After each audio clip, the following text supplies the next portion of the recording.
Hello guys, welcome back to our series of week 11కి అయితే వచ్చేసినాం మనం. ఈ వీక్ 11లో అయితే అంటే ఈ వీక్లో నేను నార్మల్గా బయటికి వెళ్ళినాం అనమాట ఫాల్ కలర్స్ చూద్దామని. అది వీడియో కూడా దీంట్లోనే ఇంక్లూడ్ చేస్తాను. ఈరోజు వచ్చేసరికి ఫస్ట్ బ్రేక్ఫాస్ట్ చేసుకుందాం, తర్వాత వచ్చేసరికి నాకైతే ఎస్ఎస్ఎన్ అపాయింట్మెంట్ అయితే ఉంది. లాస్ట్ వీడియోలో చెప్పినా కదా ఎస్ఎస్ఎన్ అపాయింట్మెంట్ బుక్ చేసుకోవాలని. ఈరోజు అయితే అపాయింట్మెంట్ ఉందన్నమాట. ఇక్కడ నుంచి 35 మైల్స్ వెళ్ళాలి. అక్కడనే దొరికింది. నార్మల్గా అయితే మనకి దొరకట్లేదు, నియర్ బై ఉన్న లొకేషన్స్లో అయితే అసలు అపాయింట్మెంట్స్ బుక్ అవ్వట్లేదు అండ్ లెగ్ కూడా. ఇప్పుడు ఉంటే 2 months తర్వాత అట్లా ఉంది. సో అందుకోసమే దూరం ఉన్నా సరే అక్కడ బుక్ చేసుకుందాం అనేసి అక్కడ బుక్ చేసుకున్నాను. అక్కడికి వెళ్ళాలి. 35 miles ఏమో ఉంది. ట్రాఫిక్ అయితే ఏముండదు, వెళ్ళిపోవచ్చు. అండ్ ఈ ట్రిప్ వెళ్ళినా అని చెప్పినా కదా, ఆ వీడియో కూడా దీంట్లోనే ఇంక్లూడ్ చేసి అప్లోడ్ చేస్తాను. అండ్ ఈరోజు టాపిక్ వచ్చేసరికి అయితే అంటే differences between India to USA అని ఉంది కదా, దీంట్లో వచ్చేసరికి స్టడీ గురించి చెప్దాం అనుకుంటున్నాను. అంటే స్టడీ డిఫరెన్స్ ఏముంటుంది ఇండియాకి యుఎస్ఏకి, ఎక్కడ బెటరు, ఎంత ఫీ ఉంటుంది అండ్ ప్రతి ఒక్కటి అంటే స్టెప్ బై స్టెప్ ప్రతి ఒక్కటి ఎక్స్ప్లెయిన్ చేస్తాను. దీంట్లో వచ్చేసరికి పాలు, బూస్ట్, హనీ వేసినాను. అంటే షుగర్ ఎక్కువ వాడట్లేదు, హనీ తోటి సెట్ చేసుకుంటున్నాం అంతా.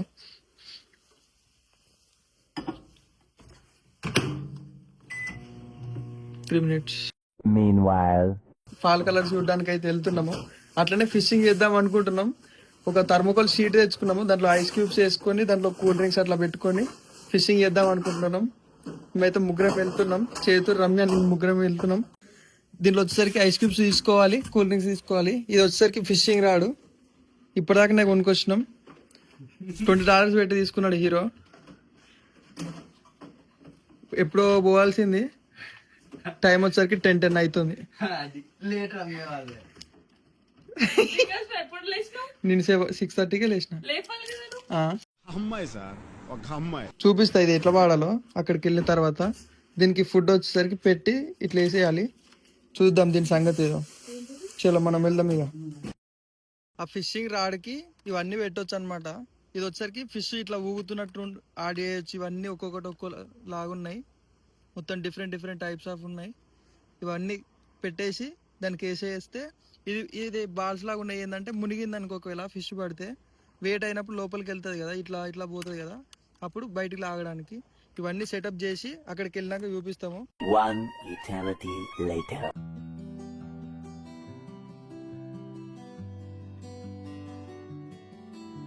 4 hours జర్నీ తర్వాత రీచ్ అయినాం. ఈ ప్లేస్ వచ్చేసరికి ఆంబర్గ్. ఇక్కడ నుంచి ఫాల్ కలర్స్ ప్లస్ మన వాటర్ ఫాల్స్ ఉన్నాయంటే ఇక్కడ కార్ పార్క్ చేసినాం. $5 అంట. అక్కడ స్టాప్ ఉన్న దగ్గర పార్క్ చేసి ఇక్కడ పెట్టినాము కార్ అయితే. ఇప్పుడు 1 dayకి $5. ఇది వచ్చేసరికి 10 PM క్లోజ్ అవుతుంది పార్కింగ్ ప్లేస్ వచ్చేసరికి. మనం 10 PM లోపు వచ్చేసి మన ఫిషింగ్ చేద్దాం అనుకుంటున్నాం. ఫిషింగ్కి అవన్నీ తీసుకొని అయితే వచ్చినాము. మనం డైలాగ్ వేసిండు, ఇప్పుడు చెప్తాడు మళ్ళీ. ఆట నాదే వేట నాదే అని డైలాగ్ వేసిండు, ఇప్పుడు చెప్పని అంటున్నాడు. లోపలికి వెళ్దాం. ఇక్కడ ఫాల్ కలర్స్ అయితే అంత ఎక్కువ అయితే ఏం లేదు, ఇంకా టైం పడుతుంది. ఇంకొక 1 week or 2 weeks అయితే సెట్ అయిపోతుంది అంతా. బట్ ఇప్పుడైతే లోపలికి వెళ్దాం. లేక్ ఎక్స్ప్లెయిన్ చేస్తుండు సార్.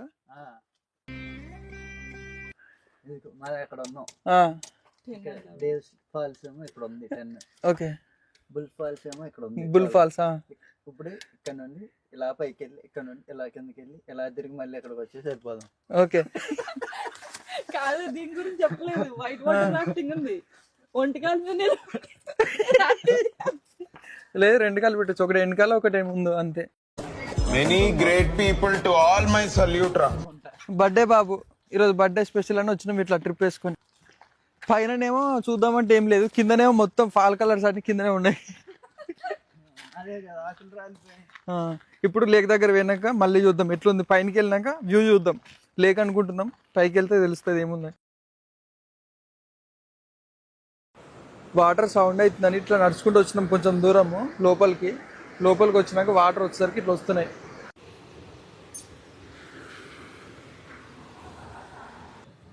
రావట్లేదా?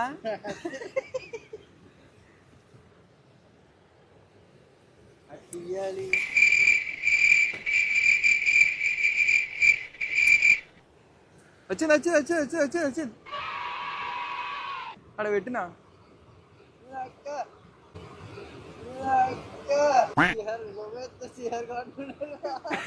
ఈ నుంచి అయితే శ్రీహరి కోటనా డైరెక్ట్ పెద్ద పాము రావాలి.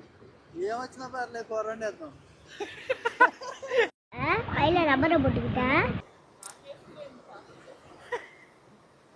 అయిపోయింది, చేపలు దొరికేసినాయి ఈరోజు. ఇగో చేపలు పడినాయి, సరిపోయినాయా? ఏ పెద్ద చేప. ఇటు చూపి. A few moments later. ఇక్కడ వచ్చేసరికి అంతగానం అయితే ఏం లేవు. వేరే ప్లేస్కి వెళ్దామని వెళ్తున్నాము.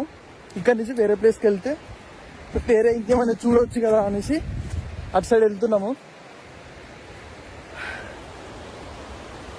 ఇక్కడ వెనకాల ఉన్నది కదా వాటర్, మరి అంత అయితే ఏం లేవు, నార్మల్గా వెళ్తున్నాయి. వాటర్ ఫ్లో కూడా ఎక్కువ లేదు. ఇది వచ్చేసరికి ఎనర్జీ కోసం అని తెచ్చుకున్నాం.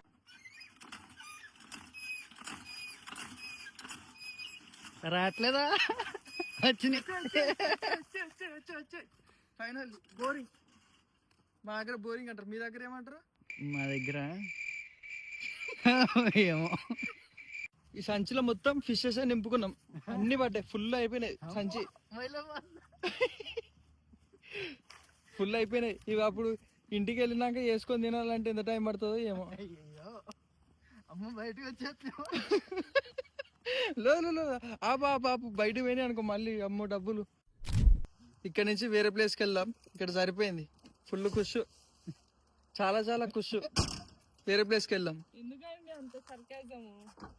కలర్స్ చూద్దాం, ఫాల్ కలర్స్, అక్కడికి వెళ్దాం. పచ్చ పచ్చగా ఇంకా రంగులు తెక్కకుండా అక్కడికి వెళ్దాం, చలో. పర్లేదు.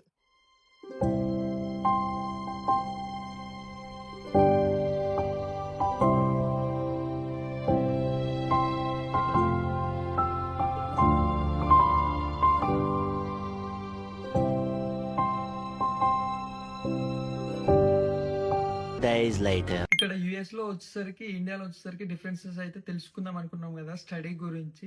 ఇక్కడ స్టడీ ఏంటంటే ఫస్ట్ మనం అయితే ఎప్పుడైతే వస్తామో అప్పుడు రాగానే మనకి ఓరియంటేషన్ డే అయితే ఉంటుంది అనమాట. ఓరియంటేషన్ డే ముందే మనము యుఎస్ లో ల్యాండ్ అవ్వాల్సి ఉంటుంది అండ్ కంపల్సరీ ఓరియంటేషన్ డేకి అయితే మనము అటెండ్ అవ్వాలి. ఎప్పుడైతే మన క్లాస్ ఆఫ్ స్టార్ట్ డేట్ ఉంటుందో దానికంటే ఒక 2 days 3 days ముందు మనకైతే ఓరియంటేషన్ డే అయితే వాళ్ళు కండక్ట్ చేస్తారనమాట కాలేజ్ వాళ్ళు. అప్పుడు మనము క్లాస్కి వెళ్ళిపోయి ఓరియంటేషన్ రోజు అప్పుడైతే మన సర్టిఫికేషన్స్ ఏవైతే ఉంటాయో అవన్నీ కూడా వాళ్ళు వెరిఫికేషన్కి తీసుకొని చెక్ చేసుకుంటారు అనమాట. ఇది మన మాస్టర్స్ అయిపోయిన తర్వాత మళ్ళీ మనకి ఇచ్చేస్తారు, దాంట్లో ఏం ప్రాబ్లం ఉండదు. అండ్ ఇక్కడ ఫస్ట్ స్టడీ గురించి చెప్పుకోవాలంటే క్లాసెస్ ఏవైతే ఉంటాయో అవి వచ్చేసరికి ఇక్కడ మ్యాథ్స్ 2 days ఆర్ 1 day ఉంటుంది. కొన్ని కాలేజీలో వచ్చేసరికి 3 days ఉంటుంది అనమాట. మనం కాలేజ్కి వెళ్ళాల్సి ఉంటుంది. మాకైతే 1 day కాలేజ్ ఉంటుండే మండే రోజు. అది కూడా క్లాస్ వచ్చేసరికి 1 hour 2 hours ఉంటుంది, అంతకంటే ఎక్కువ అయితే ఉండవు. అండ్ ఇక్కడ కొన్ని కాలేజెస్కి ఈవినింగ్ టైంలో కూడా కాలేజ్ ఉంటుంది అనమాట క్లాసెస్. సో అంటే ఒక్కొక్క కాలేజ్కి ఒక్కొక్క డిఫరెన్స్ ఉంటుంది, అట్లా ఉంటుంది. మా దాంట్లో వచ్చేసరికి అయితే మండే ఉంటుండే అండ్ ఇంకొక రోజు ఆన్లైన్ క్లాస్ ఉంటుండే అనమాట. ఆన్లైన్ క్లాస్ వచ్చేసరికి మనకి జూమ్ మీటింగ్ అట్లా ఉంటుంది కదా, సో దాంట్లో కనెక్ట్ చేస్తున్నాం, మేము జాయిన్ అయితే అవుతుండే. అటెండెన్స్ వచ్చేసరికి మనము ఆఫ్లైన్ వెళ్ళినప్పుడు మనకి ఏటీఎం కార్డ్ లాగా మనకి ఐడి కార్డ్ ఉంటుంది కదా, ఐడి కార్డు తోటి మనం స్కాన్ చేయాలన్నమాట. స్కాన్ చేస్తే వాళ్ళు చెక్ చేసుకొని అటెండెన్స్ అనేది అప్డేట్ అవుతుంది. లాస్ట్ ఇయర్ మాకు అటెండెన్స్ ఎట్లా ఉంటుండే అంటే వన్స్ మనం కాలేజ్కి వెళ్ళిన తర్వాత ట్యాప్ చేస్తే అది కాలేజ్ వరకే ఉంటుండే. లాస్ట్ ఇయర్ నుంచి వాళ్ళు ఏం చేంజ్ చేశారంటే డైరెక్ట్ మన వీసాకి లింకప్ చేసారనమాట. సో దానివల్ల మనం ఏమైనా ఆబ్సెంట్ అయితే అది తర్వాత ఏదైనా ఎఫెక్ట్ పడితే పడుతుండొచ్చు. సో అందుకోసమే కంపల్సరీ కాలేజ్కి వెళ్ళాలని వెళ్తుంటాము. అటెండెన్స్ అయిపోయిన తర్వాత మనకి వచ్చేసరికి క్లాస్ అయిపోయిందంటే మనకి అసైన్మెంట్స్, కోర్స్ వర్క్ ఇవి ఉంటాయి కదా. ఇక్కడ వచ్చేసరికి అసైన్మెంట్స్, ఎగ్జామ్స్ కూడా ఉంటాయి. ఇవన్నీ కూడా మాకైతే ఆన్లైన్లోనే ఉంటాయి. కొన్ని కాలేజెస్లో వచ్చేసరికి ఆఫ్లైన్ పేపర్ బేస్డ్ ఎగ్జామ్స్ ఉంటాయి అనమాట. పేపర్ బేస్డ్ ఎగ్జామ్ ఏంటంటే మనకి ఒక ప్రొఫెసర్ ఉంటారు, వాళ్ళు అంటే కెమెరాస్ కూడా ఉంటాయి అనమాట ప్రతి క్లాస్కి. దాంట్లో కూర్చోబెట్టి వాళ్ళు చెక్ చేసుకుంటూ ఉంటారు అనమాట, మానిటరింగ్ లాగా. అవి కూడా ఉంటాయి ఇక్కడ. మాకైతే ఆన్లైన్ ఎగ్జామ్సే ఉంటాయి, ఆన్లైన్ అసైన్మెంట్సే ఉంటాయి, సబ్మిషన్స్ అయినా ఏవైనా కానీ ప్రతి ఒక్కటి ఆన్లైన్లోనే ఉంటాయి. ఈ ఆన్లైన్ వచ్చేసరికి మాకు ఒక డేట్ ఉంటుంది అనమాట, డ్యూ డేట్. ఇప్పుడు మండే క్లాస్ స్టార్ట్ అయింది అనుకోండి, మళ్ళీ ఈ సండే వరకు అంటే నెక్స్ట్ సండే వస్తుంది కదా, మండే టు సండే, ఆ సండే వరకు మేమైతే అసైన్మెంట్స్ కంప్లీట్ చేసి అప్లోడ్ చేయాలన్నమాట. లేట్ సబ్మిషన్ చేస్తే మార్క్స్ అనేవి కట్ చేసి ఇస్తారు. కొందరు అయితే 0 కూడా వేస్తుంటారు. ఒకవేళ మనం సబ్జెక్ట్ ఫెయిల్ అయితే ఒక సబ్జెక్ట్కి 3 credits, 3 creditsలో ఒక క్రెడిట్ ప్రైస్ వచ్చేసరికి $980 to $990 అట్లా ఉంటుంది. ఒక్కొక్క కాలేజ్కి ఒక్కొక్క డిఫరెన్స్ ఉంటుంది అనమాట. సో దీనిలో వచ్చేసరికి 980 అంటే 2500 2600 వరకు ఒక సబ్జెక్ట్ కట్టాలి. దగ్గర మన ఇండియాలో కరెన్సీ కన్వర్ట్ చేసుకుంటే 2,10,000 నుంచి 2,20,000 వరకు అయితే కట్టాల్సి ఉంటుంది ఒక సబ్జెక్ట్ మనం మళ్ళీ ఫెయిల్ అయితే. సో అదంతా రిస్క్ ఎందుకు అనేసి మంచిగా చూసుకొని అసైన్మెంట్ చేసుకుంటారు. ఇక్కడ అసైన్మెంట్ చేసుకోవడం ఎక్కువ మన ChatGPT యూజ్ చేసి ఇప్పుడైతే చేసుకుంటున్నాము, అందరం చేసుకుంటున్నాము. ఇంకొందరు అయితే బయట ఇచ్చి చేయించుకుంటారు అనమాట. బయట అంటే ఇప్పుడు ఇండియాలో ఉన్న వాళ్ళైనా లేకపోతే ఇక్కడ యూఎస్లో ఉన్న వాళ్ళైనా చేసే వాళ్ళు ఉంటారు అనమాట. వాళ్ళకి ఇచ్చి చేపియాలి అనుకుంటే వాళ్ళకి చేపించుకుంటారు, అంటే గ్రేడ్స్ ఎక్కువ రావడం కోసం. అండ్ లాస్ట్ వచ్చేసరికి రివ్యూస్ ఏంటంటే మన కాలేజ్ ఎప్పుడైతే అయిపోతుందో అయిపోగానే మనకి ఒక రివ్యూ లాగా మనకి పంపిస్తారు అనమాట. అంటే ఈ కోర్స్ ఎట్లా ఉంది, ఎట్లా చెప్పినారు ప్రొఫెసర్స్, ఎలా జరిగింది అనేసి మన దగ్గర రెస్పాన్స్ తీసుకుంటారు. సో అలాంటిది మనకి లాస్ట్లో పంపిస్తారు. ఇట్లా అన్ని సబ్జెక్టులు ఇట్లానే ఉంటాయి అనమాట, ఇలానే ఉంటాయి. తర్వాత లాస్ట్ మన కోర్స్ ఉంటుంది కదా, కోర్సు ఎండ్ అయ్యేటప్పుడు ఇక్కడ యూఎస్లో వచ్చేసరికి మన కోర్స్ అయిపోతుంటే అంటే లాస్ట్ మాస్టర్స్ అయిపోతుంది లేకపోతే అండర్ గ్రాడ్యుయేషన్ కంప్లీట్ చేసుకుంటున్నాం అనుకుంటే మనకైతే ఎలాంటి ఆన్ క్యాంపస్ జాబ్స్ అయితే రావన్నమాట. ఇక్కడ యూఎస్లో వచ్చేసరికి most of the universities doesn't accept any on campus jobs, అంటే ఆన్ క్యాంపస్ రిక్రూట్మెంట్ అనేది అయితే ఉండదన్నమాట. ఇక్కడ మనము ఏమున్నా ఆఫ్ క్యాంపస్, మనము క్యాంపస్ బయట మనమే అప్లై చేసుకుని ఓన్గా జాబ్ కొట్టుకోవాల్సిందే. వీళ్ళు ఎలాంటి హెల్ప్ అయితే చేయరనమాట. ఒకవేళ అప్పుడప్పుడు ఒకవేళ మంచి యూనివర్సిటీస్ ఉంటే దాంట్లో ఎప్పుడో ఒకసారి అయితే తీసుకుంటారు. ఇప్పుడున్న సిచ్యువేషన్స్లో అయితే అసలు ఆన్ క్యాంపస్ జాబ్స్ అనేవి ఏవి తీసుకోవట్లేదు. ఆన్ క్యాంపస్ ఆఫ్ క్యాంపస్గానే అప్లై చేసుకొని జాబ్స్ కొట్టుకోవడం అంతే. అవి కూడా ఇప్పుడున్న సిచ్యువేషన్స్లో అసలు హైరింగ్స్ కూడా ఎక్కువ అవ్వట్లేదు. బేస్డ్ ఆన్ లక్ మీద జాబ్స్ వస్తున్నాయి. అండ్ స్కిల్స్ కూడా నేర్చుకోవాలి, ఇంకా మనము నేర్చుకుందాం.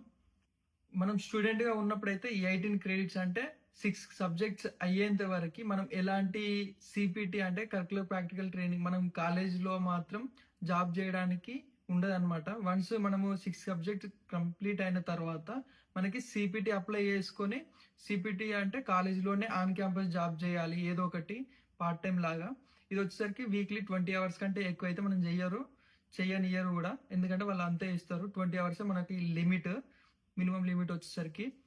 వన్స్ సిపిటి అయిపోయిన తర్వాత మన ఓపీటీ అనేది మన మాస్టర్స్ అయిపోయిన తర్వాత స్టార్ట్ అవుతుంది అనమాట.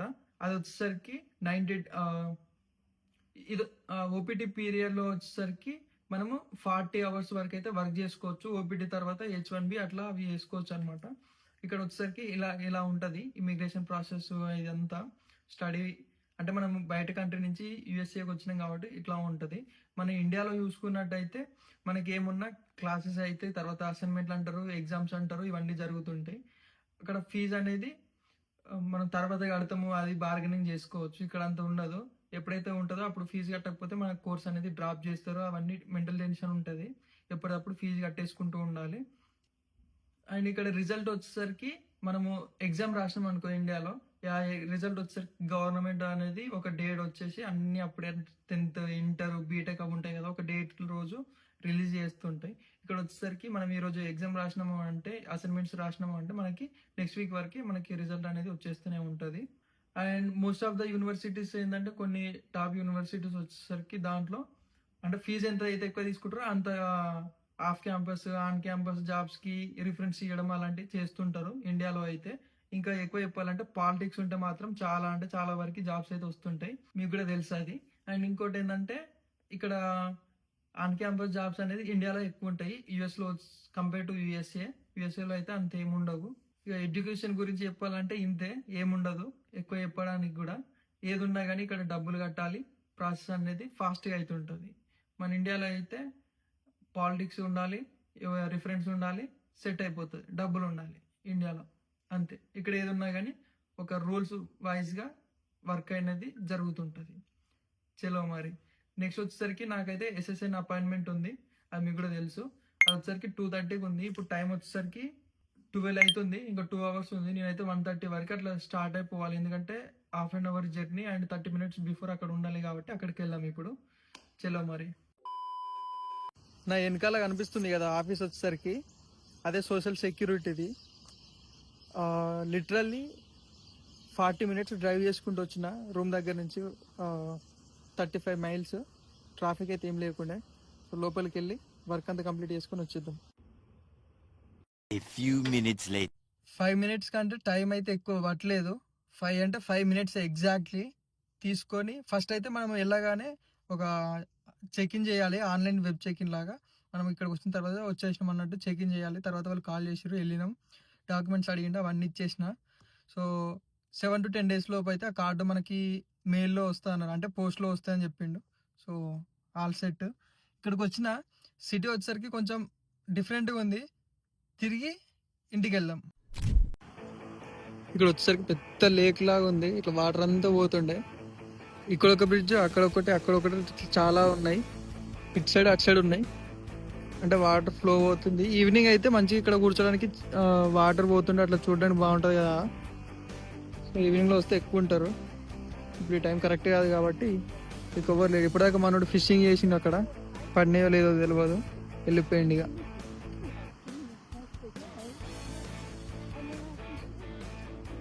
A few inches later.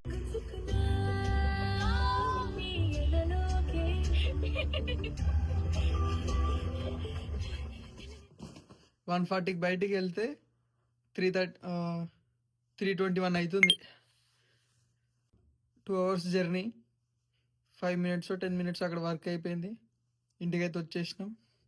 మన వీడియోస్ ఉన్నాయి, అంటే ఇవి ఏవైతే అప్లోడ్ చేస్తానో అవైతే వీడియోస్ ఉన్నాయి, అవి కంప్లీట్ చేసి అప్లోడ్ చేసేద్దాం.